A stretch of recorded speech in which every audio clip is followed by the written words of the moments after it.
Wyatt Earp. The name itself conjures images of a steely-eyed lawman, a hero of the Old West, the man who, alongside Doc Holliday, faced down outlaws at the OK Corral. He's been immortalized in books, movies, and television as a symbol of frontier justice, a fearless marshal who brought order to the wildest of towns. But what if that shining image isn't the whole story? What if the legend we've come to know is just that?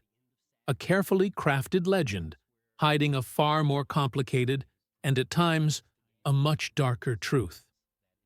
Today, we're peeling back the layers of myth to uncover the untold story of Wyatt Earp, a man whose life was often lived in the shadows, straddling the blurred line between lawman and lawbreaker. We'll explore the controversies, the questionable decisions, and the deliberate efforts to shape his own legacy. This is the Wyatt Earp you probably haven't heard about.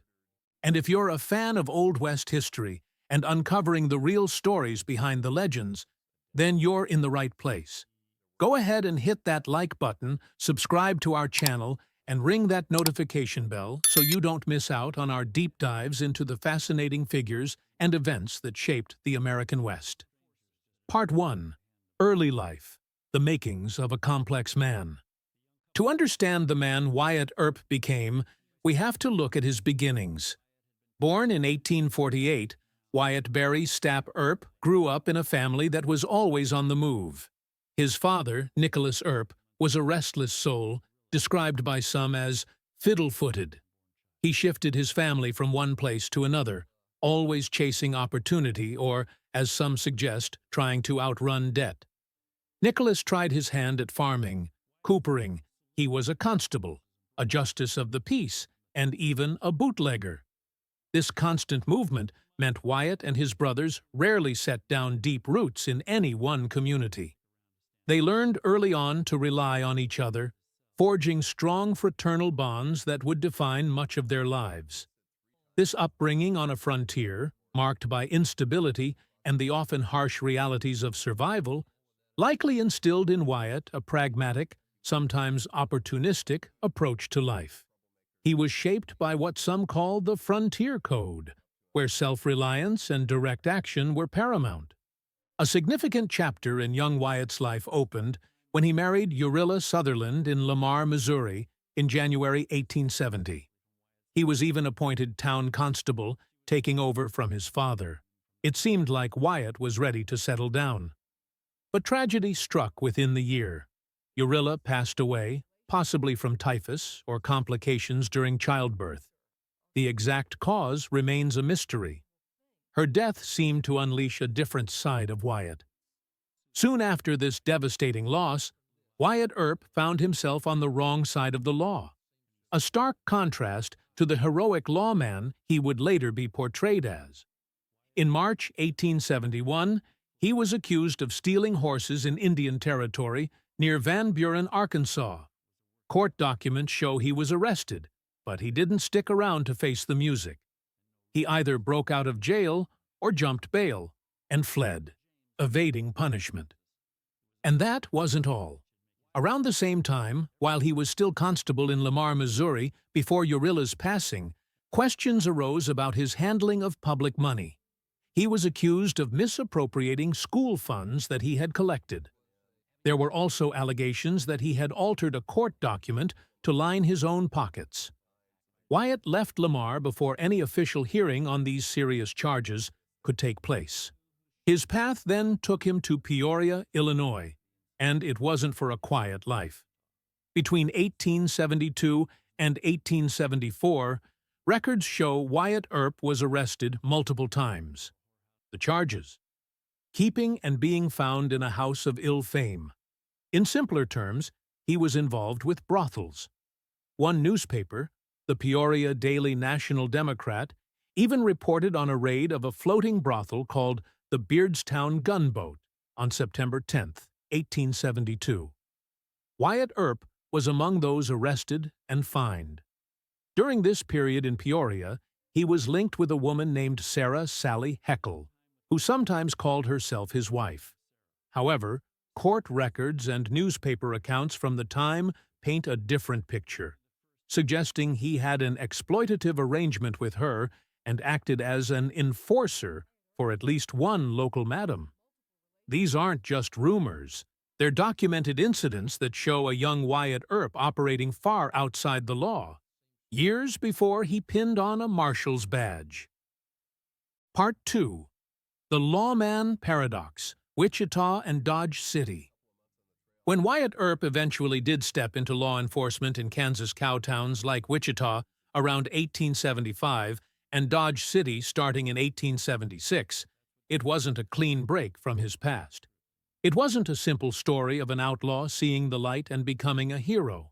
Instead, Wyatt Earp became a figure who often had a foot in both worlds, enforcing the law while also profiting from businesses that, shall we say, operated in the gray areas, or sometimes broke the law outright.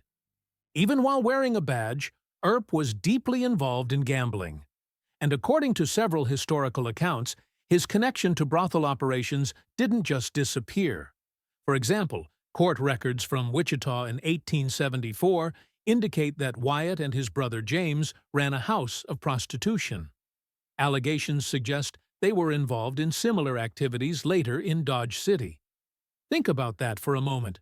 The man tasked with upholding the law and maintaining order was also personally benefiting from the very vice economy he was supposed to be regulating. It's a clear contradiction. As a peace officer, Wyatt developed a particular and rather brutal method for dealing with troublemakers. Forget the quick-draw gunfights you see in movies. That wasn't his primary style, at least not then. He was known for buffaloing. This meant he'd strike offenders over the head with the long barrel of his revolver. It was a physically imposing tactic and probably effective in rowdy cowtowns teeming with cowboys who'd had a bit too much to drink. But it also shows a more hands-on and, frankly, more brutal approach to keeping the peace than the romanticized image of a calm, cool-headed gunslinger. His time as a police officer in Wichita didn't end on a high note. In 1876, he got into a physical fight with a political opponent of the man who was then his boss. As a result, Wyatt was fined, and, crucially, he was not rehired as a police officer. After this dismissal, he moved on to Dodge City. It's worth noting that his common-law wife at the time, Sally, and his brother's wife, Bessie, reportedly operated a brothel there. This pattern of blurred lines, where his duties as a lawman intertwined with questionable personal and business activities, was a hallmark of Wyatt Earp's early career. Part 3. Tombstone, the epicenter of controversy. When Wyatt Earp, along with his brothers Virgil, Morgan, and James, rode into Tombstone, Arizona territory in December 1879, they weren't primarily on a mission to bring law and order to a wild frontier town. Like countless others, they were drawn by the siren song of the silver boom, by the prospect of striking it rich. Law enforcement roles would come, yes, but their first priority was to make their fortune. Wyatt quickly immersed himself in Tombstone's thriving and often dangerous gambling scene. He managed to acquire a 25% interest in the faro game at the popular Oriental Saloon. This wasn't just a casual pastime, it was a significant business move. In exchange for his share, Wyatt provided security, a bouncer, essentially, for the gambling operations. This stake was reportedly funded with Kansas money, which he got from a man named Billy Harris, who was himself a controversial figure, a Dodge City banker and saloon owner. The Oriental Saloon itself was a place of contrasts. It was described as elegantly furnished, a touch of class in a rough-and-tumble town, but it was also known as a regular slaughterhouse because of the frequent violence that erupted there. That is, until Wyatt Earp took control of the gambling tables and, for a while at least, managed to keep a lid on the violence. His involvement in the Oriental was a major business interest, but it wasn't his only one. He also staked mining claims and invested in real estate. These ventures clearly show that Wyatt Earp's ambitions in Tombstone went far beyond a simple desire for civic duty. He was an entrepreneur, an opportunist in a town bursting with potential for those willing to take risks. Now, we come to the event that would forever define Wyatt Earp, the gunfight at the OK Corral. It happened on October 26, 1881, a 30-second explosion of violence that has become the stuff of legend, often painted as a straightforward battle between the heroic Earp brothers and the villainous cowboys. But the historical reality is, as it so often is, far more complicated. The gunfight was the bloody climax of escalating personal, political, and economic tensions between the Earp faction, Wyatt, his brothers Virgil, then Tombstone's city marshal, and Morgan, and their friend Doc Holliday, and a group of ranchers and rustlers known as the Cowboys, specifically Ike Clanton, his brother Billy, and the McClory brothers, Tom and Frank. The immediate spark for the gunfight was the Earps' attempt to enforce a town ordinance against carrying firearms within city limits. But beneath that surface issue, a deep-seated animosity had been simmering for months. A key ingredient in this toxic brew was Wyatt Earp's own ambition and his secret dealings with Ike Clanton. Wyatt had his eye on becoming the Cochise County Sheriff. In June 1881, he struck a deal with Ike Clanton. Earp offered Clanton reward money, reportedly around $6,000, a huge sum back then, if Ike would help him capture or provide information leading to the arrest of the men who had robbed a stagecoach and killed its driver. Wyatt believed that successfully nabbing these outlaws would significantly boost his chances in the upcoming sheriff's election. But the plan fell apart. Ike Clanton got cold feet, fearing that Wyatt would expose him as an informant to the other cowboys, which would have been a death sentence. This fear and paranoia led Ike to make loud, drunken threats against the Earps on the night before and the morning of the gunfight. So, this political maneuvering and the broken deal fueled the hatred far more than a simple desire to uphold a local gun law. The shootout itself was brief, but brutal. When the smoke cleared, Billy Clanton and both Tom and Frank McClory were dead. Ike Clanton, who had been unarmed and had run from the fight, survived. He quickly filed murder charges against Wyatt, Virgil, Morgan Earp, and Doc Holliday. What followed was a lengthy preliminary hearing before Judge Wells Spicer, often called the Spicer hearing. The courtroom buzzed with accusations of murder and abuse of power. Witnesses from both sides presented dramatically conflicting accounts. The cowboy faction and their allies painted the Earps and Holliday as aggressors, men who had used their badges to settle old scores and eliminate rivals for personal, business, and political reasons. They argued it was an ambush, not a fair fight. Conversely, the Earp faction, and Wyatt in particular, maintained they were lawfully attempting to disarm men who were openly violating a town ordinance and had repeatedly made death threats against them. Wyatt Earp's own testimony during this hearing was a masterclass in narrative construction. He spoke in a steady, measured tone, carefully crafting his account to portray the cowboys as dangerous criminals and to justify the use of deadly force. He even pointed out that he had spared Ike Clanton's life during the fight, despite having the opportunity to shoot him. It was, undeniably, a one-sided account designed to clear his name and the names of his brothers and Holliday.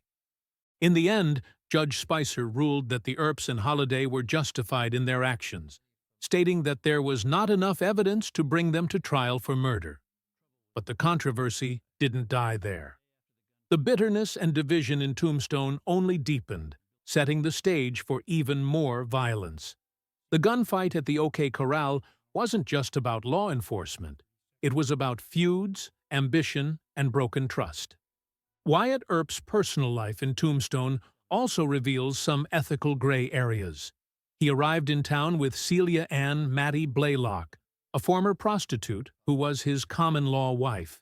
Their relationship had started back in Dodge City, and they lived together as husband and wife in Tombstone. However, while in Tombstone, Wyatt began an affair with Josephine Sarah Marcus, often called Sadie or Josie. Josephine was an actress and had previously been living with Cochise County Sheriff Johnny Bain, a man who was a political rival of the Earps. This affair undoubtedly poured gasoline on the already smoldering fire of enmity between Earp and Behan. The way Wyatt handled these relationships, especially his treatment of Mattie Blaylock, casts a significant shadow on his character. When Wyatt Earp finally left Tombstone in April 1882, after the bloody events of his Vendetta Ride, he didn't leave alone. He left with Josephine Marcus. And Mattie? He reportedly never even said goodbye to her, the woman who had shared his life for several years. Deserted, heartbroken, and reportedly addicted to laudanum, an opiate she used for severe headaches, Mattie's life spiraled downwards. She was left penniless. She eventually returned to prostitution to survive. In July 1888, Mattie Blaylock died in Pinal, Arizona, from an overdose of laudanum. A witness at the coroner's inquest stated that Mattie had claimed Wyatt Earp had wrecked her life by deserting her. This callous abandonment of a long-term partner, a woman who had clearly depended on him, is a serious ethical lapse, one that contrasts sharply with the heroic, upstanding image so often attributed to Wyatt Earp. Part 4. The Vendetta Ride. Justice or cold-blooded revenge? The ruling from Judge Spicer might have legally cleared the Earps and Doc Holliday, but it did little to quell the thirst for revenge among the friends and allies of the cowboys. Retaliation was almost inevitable, and when it came, it was brutal. On the night of December 28, 1881, just 2 months after the OK Corral shootout, Virgil Earp was ambushed as he walked near the Oriental Saloon. He was hit by shotgun blasts, suffering terrible wounds that permanently crippled his left arm. The message was clear. The feud was far from over. Then, less than 3 months later, on March 18, 1882, Morgan Earp was assassinated. He was playing billiards in a saloon when a shot rang out from the darkness outside, a bullet tearing through the window and striking him in the back. Morgan died shortly thereafter. These vicious attacks on his brothers transformed Wyatt Earp. The simmering feud, the political rivalries, the personal animosities, all of it now boiled over into an unquenchable desire for vengeance. Consumed by grief and rage, Wyatt Earp embarked on what would become known as the Earp Vendetta Ride. After Morgan's murder, Wyatt, who had been deputized as a U.S. Deputy Marshal, a position he effectively took over from the recovering Virgil, formed a federal posse. This group included his younger brother, Warren Earp, his loyal friend Doc Holliday, and several other associates known for their toughness. The legality of this posse and its subsequent actions has been a subject of intense debate among historians ever since. While Wyatt and his supporters presented it as a lawful effort to track down and arrest those responsible for Morgan's death and Virgil's maiming, their methods were, in reality, those of a vigilante group. They weren't interested in arrests and trials. The posse systematically hunted down individuals they believed were involved in the attacks on Virgil and the murder of Morgan. One of the first to die was Frank Stillwell. Stillwell was an associate of the Clantons and had been a deputy under Sheriff Johnny Behan. A witness had identified him as one of Morgan's killers. On March 20th, 1882, just 2 days after Morgan's death, Wyatt and his group encountered Stillwell at the train station in Tucson. Virgil, along with Morgan's body, was being sent to California for safety and burial. Stillwell was found near the tracks, having been shot multiple times. Wyatt Earp himself later admitted to killing Stillwell. Over the following weeks, the Earp posse tracked and killed at least 3 other men they held responsible. Among them was Florentino Indian Charlie Cruz, a known cowboy, and William Curly Bill Brocius, one of the most notorious outlaws in the Arizona Territory. Curly Bill was believed by the Earps to have been the one who fired the shot that crippled Virgil. Significantly, the Earp posse took no prisoners. Every man they caught up with ended up dead. As a direct consequence of these killings, murder warrants were issued in Arizona Territory for Wyatt Earp and several members of his posse, including Doc Holliday. To avoid arrest and prosecution, Earp and his group fled Arizona, eventually finding a temporary safe haven in Colorado, whose governor refused to extradite them back to Arizona to face charges. Critics, both at the time and among historians today, have characterized the Vendetta Ride as a blatant abuse of Wyatt's temporary marshal's badge.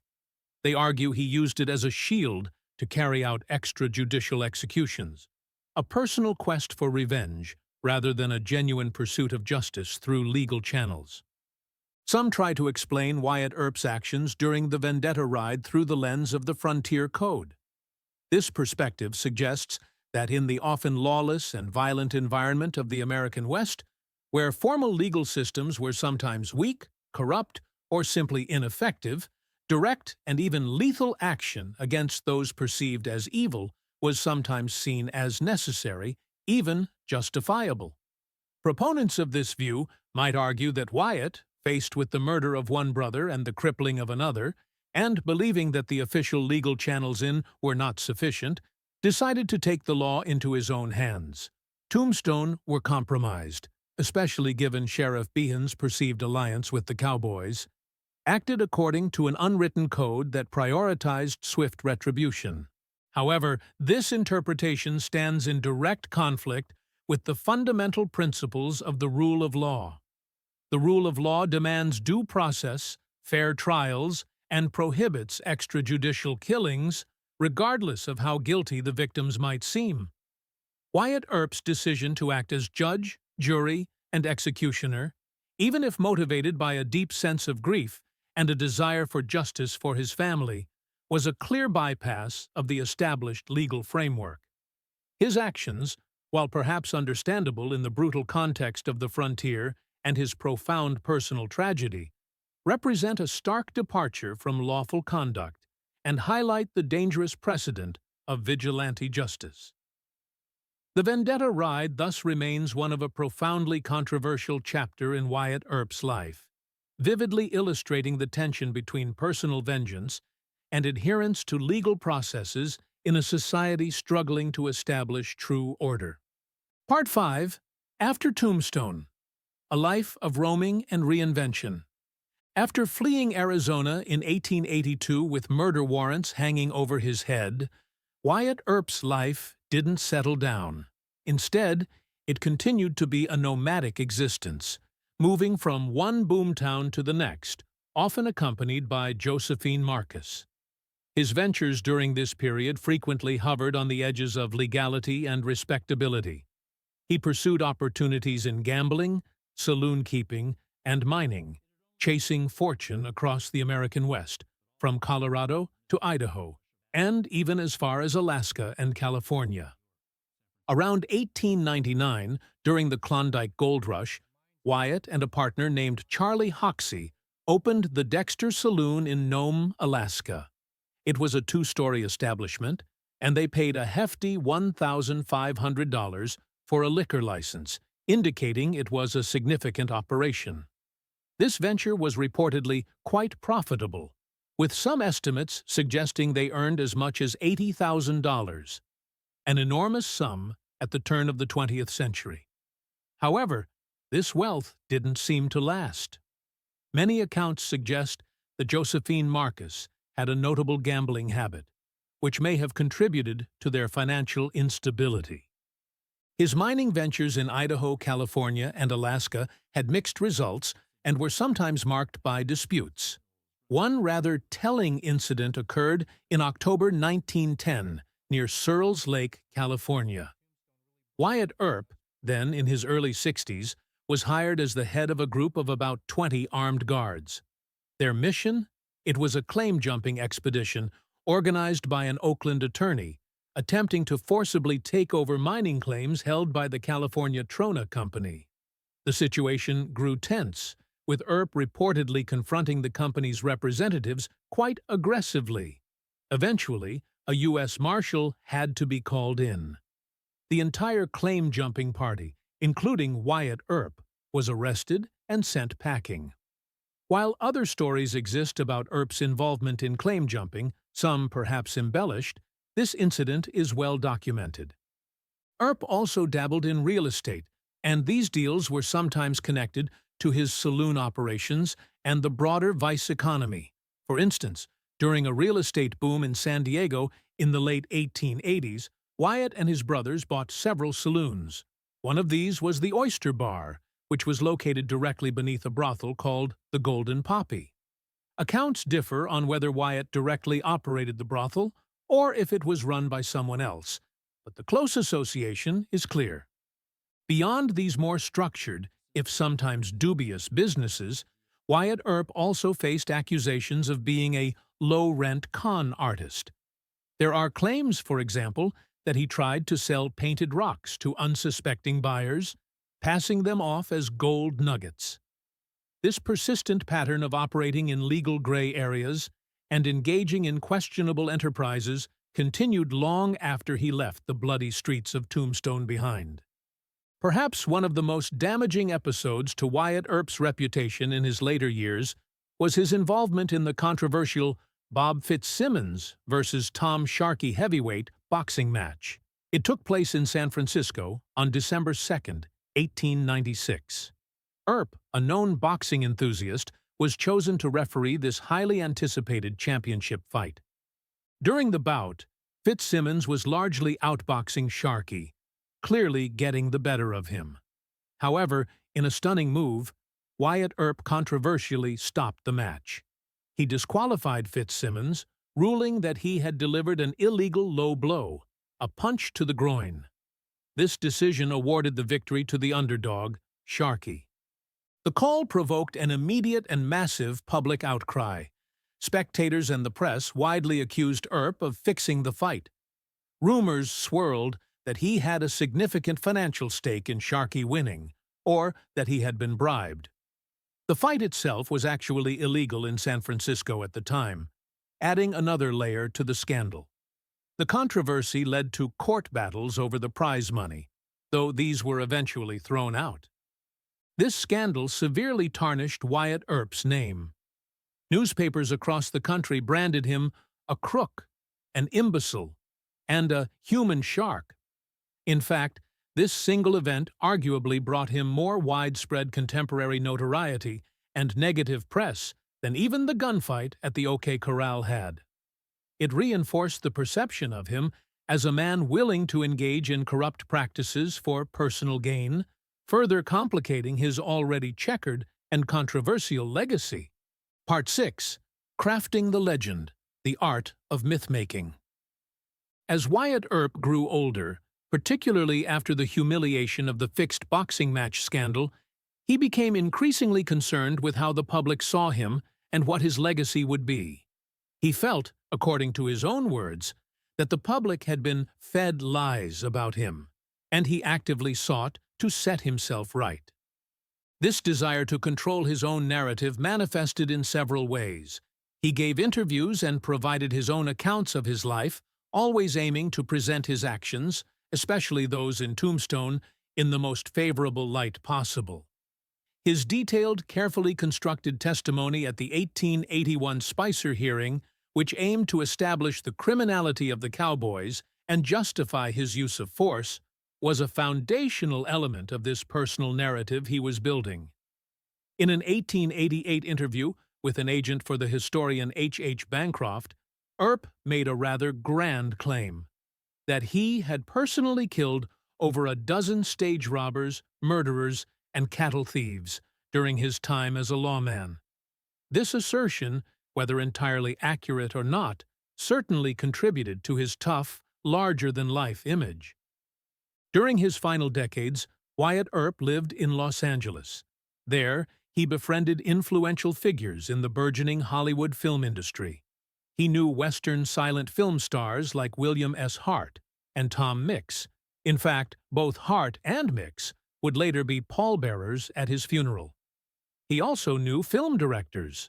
Earp served as an informal advisor on some early Western films, hoping that if his story was exploited on the screen, perhaps by someone like William S. Hart, it would correct the public record and solidify his heroic image. These efforts show a conscious and deliberate attempt to mold his own legend, to transform a life filled with often impulsive and legally questionable actions into a more heroic and acceptable past. However, the most significant event in shaping Wyatt Earp's posthumous heroic image was the publication of Stuart N. Lake's biography, Wyatt Earp, Frontier Marshal. It was released in 1931, just 2 years after Earp's death. The book was based on interviews Lake had conducted with an elderly Wyatt Earp. It became a massive bestseller and was instrumental in cementing the legend of Earp as a fearless, righteous lawman who single-handedly tamed the Wild West. Lake's writing style was certainly effective.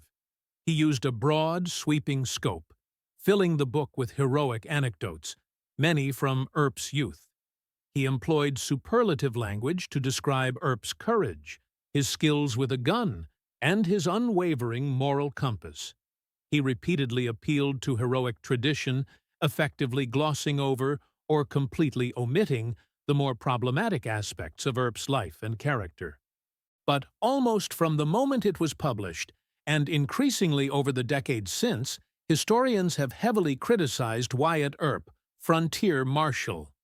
Many view it as a highly embellished and, in significant parts, fictitious account. Some have gone so far as to label it an imaginative hoax, or a fabrication mixed with just enough fact to give it credibility. Stuart Lake, it seems, was more interested in creating a marketable hero than in presenting a balanced historical portrait.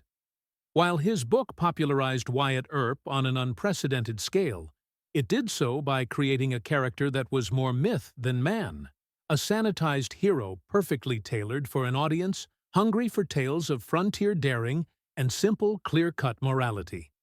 This book provided the dominant template for countless subsequent film and television portrayals for decades, ensuring that the legend would overshadow the far more complex historical reality.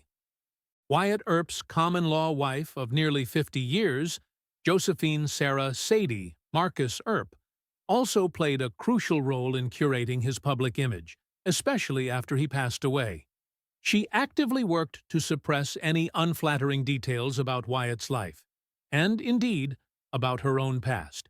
This included vigorous efforts to conceal Wyatt's prior long-term relationship with Mattie Blaylock, the woman Wyatt was living with when he first met Josephine. She also worked hard to obscure the details of her own earlier life, including her time living with Sheriff Johnny Behan in Tombstone before she became involved with Wyatt. Josephine presented a very carefully managed version of Wyatt to biographers and to the public. For example, she claimed that Wyatt did not drink alcohol, that he never owned gambling saloons, and that his saloons certainly did not offer the services of prostitutes. These assertions are directly contradicted by substantial historical evidence. She was particularly protective of how she and Wyatt were portrayed in relation to their tumultuous years in Tombstone, and was reportedly very evasive when collaborating with Earp's cousins on a manuscript about her own life, especially concerning the dramatic events of 1881 and 1882. She even threatened Stuart Lake with lawsuits to ensure her name and certain sensitive details were either kept out of his famous biography or presented in a very specific, controlled way. At one point, she even described Lake's best-selling work as containing outright lies, ironically, given its own embellishments. Her determined efforts were clearly aimed at protecting both Wyatt's posthumous reputation and her own, and they significantly contributed to the sanitized and often misleading narrative that came to define Wyatt Earp for generations. The enduring popular image of Wyatt Earp often aligns with what's known as the print the legend phenomenon, where a romanticized and heroic narrative is preferred and often becomes more accepted than a more complex and sometimes uncomfortable historical reality. This preference has allowed the myth of Earp as the quintessential frontier hero to persist, despite considerable historical scrutiny that paints a different picture. There is an ongoing, lively debate among historians regarding Wyatt Earp's true character, his motivations, and the real nature of his actions. Scholars like Andrew C. Eisenberg, in his book Wyatt Earp, A Vigilante Life, portray Earp as an impulsive lawbreaker and a confidence man who consciously fabricated his heroic image in his later years. Eisenberg argues that Earp's life was one of shifting identities, constantly moving between being a lawman and a lawbreaker. He emphasizes Earp's early crimes, like the horse theft accusation and his involvement as a referee in the fixed Fitzsimmons-Sharkey prize fight, as clear evidence of a career spent operating on both sides of the legal fence. Conversely, other historians, such as Casey Teffertiller, author of Wyatt Earp, The Life Behind the Legend, offer a more nuanced view. While Teffertiller acknowledges what he calls the unpleasant elements in Earp's life, his penchant for gambling, his relationships with women, and his use of undue force like buffaloing, he argues for a core of heroism in the man. Teffertiller suggests that much of the negative publicity Earp received during his lifetime was circulated by his enemies, and that his actions should be understood within the violent and often chaotic context of the frontier. For instance, he contextualizes Earp's involvement with brothels in Peoria, not necessarily as direct profiteering from exploitation, but possibly as working as an enforcer or bouncer. Then there's John Boessenecker, in Ride the Devil's Herd, who provides extensive detail on the Earp family's questionable ethics and Wyatt's unsavory background, including the allegations of horse theft and exploitative relationships. However, Boessenecker also meticulously documents the extreme violence and pervasive lawlessness of the Arizona Territory at that time, particularly the widespread depredations of the Cowboys gang. His work highlights the immense complexities of Earp's role in such an environment, where the lines between official law enforcement and extra-legal action were often dangerously blurred. These differing historical interpretations underscore the difficulty in arriving at a single, definitive portrait of Wyatt Earp. He remains a man whose life continues to provoke debate, re-evaluation, and fascination. Conclusion. Beyond the caricature, the complex reality of Wyatt Earp. When we look beyond the shining myth, an examination of Wyatt Earp's full life reveals a consistent pattern of behavior. This pattern is marked by operating outside or on the very fringes of established law, a strong propensity for personal vendettas when he or his family were wronged, and a concerted, deliberate effort, particularly in his later years, to sculpt a more favorable and heroic public image. From his early arrests for alleged horse theft and his documented involvement in brothel operations in Peoria, to his controversial acquisition of gambling concessions in the saloons of Tombstone, the ethically dubious abandonment of his common-law wife, Mattie Blaylock, the string of extrajudicial killings during the Vendetta Ride, and the notorious fixed boxing match scandal that stained his reputation. Wyatt Earp's career was filled with incidents that sharply contradict the legend of the unwavering, purely righteous lawman. Wyatt Earp was, without a doubt, a product of his violent and opportunistic times. The American West of the late 19th century was a place of immense upheaval, rapid change, and often tenuous legal structures. In this challenging environment, figures like Earp learned to be adaptable, pragmatic, and at times ruthless in their pursuit of survival and fortune. He was an opportunist, consistently moving towards the next boomtown, whether it was Wichita, Dodge City, Tombstone, or Nome, always in pursuit of wealth, whether that came through a lawman's badge, a deck of cards, a saloon, a mining claim, or a real estate deal. The man who emerges from the historical record is far more morally ambiguous and complex than the heroic caricature often allows. He was certainly capable of courage and decisive action, qualities that are often admired. But he was also capable of callousness, questionable ethics, and violence that sometimes served his personal ends as much as, or perhaps even more than, it served the public good. The enduring power of the Wyatt Earp legend speaks volumes about our cultural fascination with the idea of frontier justice, the lone hero taming a lawless land, and the powerful allure of self-made narratives. However, a critical and honest examination of his life, including all its uncomfortable truths, reveals the inherent dangers of uncritical hero worship. It underscores the importance of confronting the complexities and contradictions embedded within the lives of even our most celebrated historical figures. The line between lawman and outlaw, between justice and vengeance, was frequently and profoundly blurred in Wyatt Earp's existence.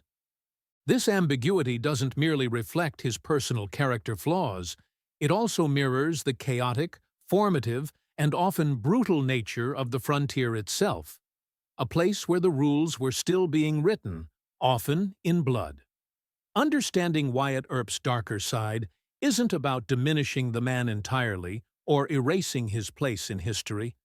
Rather, it's about appreciating the full, unvarnished complexity of a figure who continues to occupy a significant, if highly contested, place in the American story. He was a man of his time, and his story, in all its shades of gray, tells us as much about the era he lived in as it does about the man himself. So, what do you think? After hearing about these less publicized aspects of Wyatt Earp's life, has your perception of him changed? Was he a hero, a villain, or something far more complicated in between? Let us know your thoughts in the comments below. We'd love to hear your perspective. And don't forget to like this video if you found it informative, subscribe for more explorations of Old West history, and hit that notification bell so you're the first to know when we release new content. Thanks for joining us on this journey into the complex life of Wyatt Earp.